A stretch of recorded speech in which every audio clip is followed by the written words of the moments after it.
Fabulous.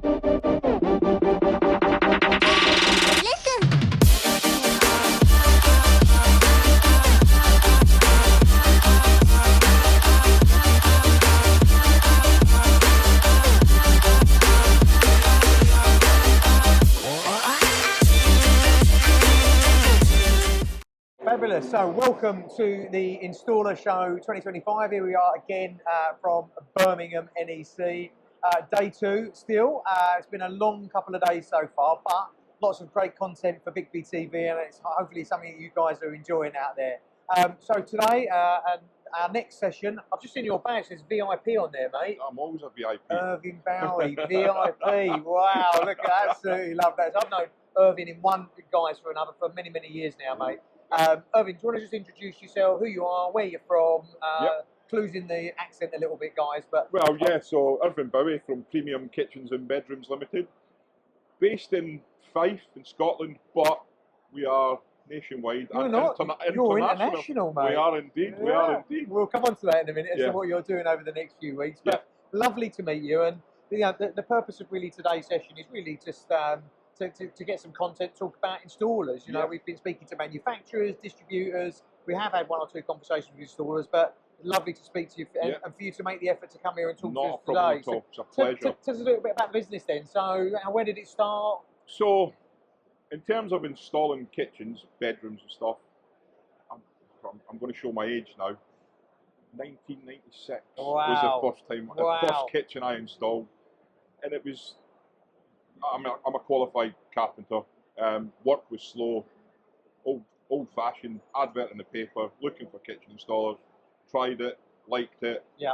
And yeah, that's what we've been doing ever since 1990. Yeah, that's why I've stayed at it. Local business. So it was local to start with. We worked for a number of manufacturers in big sheds. So you went down that retail route? Yeah, we went down the retail route to start with. Yeah, it's been good to me. I mean, there's been, don't get me wrong, there's been a lot of challenges, and there still are. Yeah. But yeah, it's been an interesting path. So you're a business, I know, and certainly one thing that I wanted to talk about today, really, you as a business that's gone from, you know, a one-man band fitting kitchens, coming back from a carpentry background, but starting to fit kitchens essentially on your own. Yeah. But you have grown a business, so you've grown and retracted. So we talk about that really. So, why did you decide to grow? What was the sort of motive for it? It was purely and simply, I didn't like to say no to jobs, and that I would imagine would be common for most installers. You know, we don't like to turn work down. We don't like to let our clients down. Yeah. And that was pretty much it. It was, you know, we've got all this work. You can't manage it on your own. We need to expand. I think that's interesting because a lot of installers will be in your position, and I guess more installers now than ever. I'm going to go back a few years now, so probably 25 years now, for a while. But when I used to work for MFI, so back in the day, and part of my role was as an installation manager, and I covered a region essentially. And if you ever found a good fitter, you'd want more and more and more and more and more from them, and it would always get to the point where you could get no more out of them. So I would always have that conversation with them. You know, how can you grow, and what I could, you know, how I could support you to grow. But very few businesses really make that transition from a great installer to a great installation business. Yeah, because they are different disciplines, aren't they? Right? 100%. Why do you think that's a problem for many who sort of follow that path? I think as a sole trader working on your own, you've obviously you've got your skill set. You know what's acceptable, what's not. You've then got to push that onto everyone that works for you, and that is where a lot of people struggle, I think. Yeah. To get, I mean, don't get me wrong, there's thousands of good installers out there, but there's also the bad ones that make it that more difficult for everyone. So I always like it to football. I'm going to come to the subject of football. Just because you're a great forward, it doesn't make you a good manager. It doesn't make you a good manager. 100%. I think they are really different disciplines. They are. A lot more stress, and I think as a great installer, you know what you're good at. Yeah. You control every element of that journey for your business and for your customers. 100%. But when you grow a business, you've got to let some of that out. You've got to let some of that. You've got to trust your team. Yeah. 100%. You've got to trust your team. So I'm right in saying that you went from, as I say, this sort of one-man band to growing that business, but you regressed for a while. Yeah, is that right? That's correct. And was it because you was just? It was just.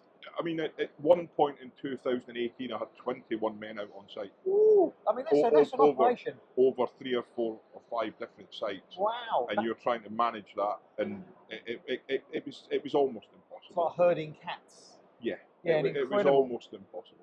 And what was the sort of business then? Was it just you managing this lot, or did you basically trying to manage 21 men and make sure they were where they were supposed to be, doing what they were supposed to be doing, and they were doing it to the correct standard. The standard, yeah. So it was very difficult. And you was working for a retailer, were they feeding you? Yeah, we were working for a retailer and other clients as well. Yeah. So it's a massive balancing act, trying to keep everyone happy. Yeah. And it was very stressful. What was I mean, if you could tell your younger self, give yourself some advice, I guess, in that process of growing, what would that advice be? And would that have changed anything? I think the best piece of advice I could give myself, if I could go back, would be learn to say no. Yeah, that's difficult. It's hard. Yeah. But learn when to say no. Is that knowing your limitations? Knowing your limitations. Don't overpromise. Yeah. Underpromise and overdeliver, but don't overpromise. And don't overdeliver, yeah. Because you're not going to do yourself any good. Yeah. You're not going to do your client any good if you overstretch yourself. Knowing what you know now, would you have gone through that transition? Probably, yeah. You still would. Probably would have done. Yeah.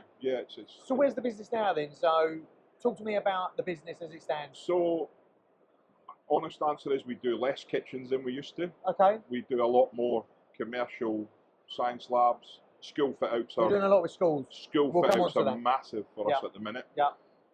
So yeah, that's where we're at, and that's helped us sustain the team we have, keep us busy. Yeah. Sometimes too busy. Yeah. But it's that's where we're at the minute. So we still, don't get me wrong, we take our stuff from our retailer client. Maybe every 2 or 3 months we'll get in. So yeah, it's bread and butter stuff. It's bread and butter stuff. Yeah. When it gets quiet, the retail stuff's always a godsend for when the books are quiet. Yeah, no, and I think a lot of installers use retail relationships that way. Yeah, so. Like I say, when it goes quiet, when you've got 8, 9, 10 men to keep busy, the retail stuff's massive. So is that where you're at then? You're about 8 or 9 guys? 8 or 9 guys. I mean, if we got really, again, going back to, it depends on the client. And if they want you and they're willing to maybe wait a little bit, whatever, then we can bring other subcontractors on if we need to, that we've used in the past. Sure. But ideally I want to keep it to 8, no more than 10. We're talking, and you would have heard it, it's on the front page of the KBB review for the show guide here today, but you'd have heard about skills gaps and finding it difficult to connect with. Is that something you're experiencing at your... Skill shortage, yeah, it's a massive issue. What sort of impact has that had on your business then? It's very, very difficult to find trades that are not busy. Yeah. Is that trades generally? Trades generally, electricians, plasterers, chippies. People forget about that. It's not just, within a kitchen, it's not just the kitchen fitting, it's all the other trades associated with that. And you struggle massively. Why do you think that is? I mean, you've made a life out of it. I know it's been tough, it's not easy. Yeah, it's not easy. But why are we struggling? I think a massive part of it is the construction industry in general is not sold to kids at school. It's not. When I was at school, you did woodwork, you did metalwork, you did technical drawing, all of those things. It's all gone. It's all gone now. Yeah. They still do it to a degree, but not like they did when I was at school. Do you think it's a mindset then? It's just not in the mind of people? I mean, I think a lot of kids nowadays are, it's a hard industry. Not anyone that tells you different is hard, fibbing. It's a hard industry. Yeah. And I think kids today, it doesn't get pushed in schools, so it's not glamorous. It's not, it's not there. So that's a match. Apprenticeships are as you and I have discussed a lot of times. Getting kids to get involved in construction, and especially in our industry, is very difficult. I mean, you say it has been tough, but I think there's opportunities for people to build a life around it. You're a good example of that, right? Yeah, 100%. And I think you've just got to be resilient. resilient is an absolute key. Yeah, you've got to be resilient and always expect the unexpected. Yeah, a lot of what you do is troubleshooting, right? If it's not with products, it's with situations. Well, when you have a team, you've got to deal with them as well. All you're doing is I'm off sick. We've got hospital appointments. The van's broke down. You've got all you've got to be resilient. Again, that's the hot favourite. Or the dog. The dog's dead again. Yeah, and more dogs than Battersea. I completely get it. So come on, you spoke to me just a few minutes before we came in here. You said, I'm down in Cardiff. I'm in Birmingham today. I'm off to Cardiff. I'm going back to Edinburgh, back to Dagenham. Oh, then I'm going to Nigeria. Nigeria. Come on, talk to me. What's going on? I was, again, it's another school fit out. We were out there last year for 6 weeks. Yeah. And without blowing my own trumpet, we made enough of an impression while we were out there that the clients asked us to go back this year to do the next phase. So yeah, we're out there for 2 or 3 weeks next month. Fabulous. It's a hard life. We do, very difficult, I'm sure. So what are you doing out there? School fit out, yeah. So we're doing a library. So how on earth did that come about in the first place? Obviously they've seen you before. It's a client that we do a lot of school fit outs for, and they won a job out in Nigeria. Wow. And they asked us if we'd go, and we said yeah. And there you have it. Yeah, I mean, we were in Gibraltar the year before that for 14 weeks, so on another school fit it beats Dagenham. Well, it certainly beats Dagenham. I'm from that part of the world. And Cardiff. And Cardiff's a great town. But to be fair, I've been down there for 7 weeks now, and I've probably only seen the rain twice. The rest of the weather's been glorious. You've done all right. That's unusual for someone from South Wales. That is unusual, I can tell you that. Yeah. So what's on the horizon other than Nigeria? What are you doing? What's on the horizon for you in the business? Over the next few weeks, we are just, as you can imagine, summer holidays, schools, absolutely chock-a-block. Lots going on, Yeah, lots going on. But the Cardiff job is going to be running till 2026. So the business then, more of the same? Is that the plan? More of the same, yeah. We'll try and grow a little bit, but not much more than... Yeah. Because I'm ambitious, but I'm not that ambitious. You're ambitious, but you're not silly. Yeah, I'm not silly, and I don't need the stress of having 21 men on site again. It is funny because a lot of people, whether they're pushed into it by the people they work with to grow and all the rest of it, but there is this kind of misconception that bigger is better, and I'm not entirely sure it is. No. It is for some, don't get me wrong, but a lot of people regress, they go back and say, I don't need it. Like I say, between 8 and 10, I'll be quite happy with that. Still a sizable business. Not easily manageable, but it's a lot more manageable than 21. Yeah, I get that. It's absolutely fantastic to thank see you very much for having me. No, genuinely, and I think that there's some really exciting stuff. We'd love to see some photographs from the work you're doing overseas. 100%. Yeah, in fact, maybe one for the Installer magazine. So take lots of photographs. We'll get the team to get in contact, but that'd be amazing. Well, look, there we go. That was Irvine, our Scottish friend, a long-term contact. Yeah, we were trying. I was talking to Michelle there, and I reckon it was 2011 I met you. I think it probably was at the KBB show. It's interesting. I was talking to. I was just about to wrap it then, but I'm going to finish.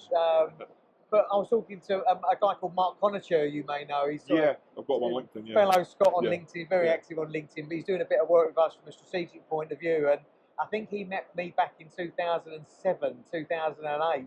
And that was in a hotel. We won't go into that, but it was in a hotel in Dundee, of all places. Oh, what a lovely city! On a wintry October evening. I bet it was cold. That was a hard audience, let me tell you. I bet it was a hard audience, but we got Mark out of it, so it wasn't all bad. But look, listen, thanks very much. Not a problem. Thank you. For everybody else, keep an eye on the channel. Again, we're from Installer Show here all week. So rest of the program today, back in again tomorrow. Lots of content, but thanks for watching. And hopefully you enjoy the rest of the series. Thanks very much, and thanks for joining us today. Thank you. Cheers.